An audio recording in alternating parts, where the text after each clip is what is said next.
சேலம் அயோத்தியா பட்டினத்தை அடுத்த தேவாங்கர் காலனி பகுதியில் தனியார் பேருந்தும் ஈச்சர் லாரியும் நேருக்கு நேர் மோதியதில் இடிபாடுகளில் சிக்கிய லாரி ஓட்டுநர் வேடியப்பனை சுமார் 2 மணி நேர போராட்டத்திற்கு பிறகு சிறு காயங்களுடன் பொதுமக்கள் பத்திரமாக மீட்டனர்.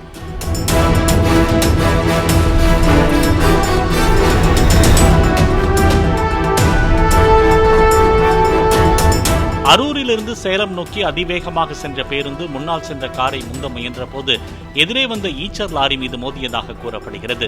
பயணிகள் 20 பேர் காயமடைந்த நிலையில் தப்பியோடிய பேருந்து ஓட்டுநர் மற்றும் நடத்துனரை போலீசார் தேடி வருகின்றனர்.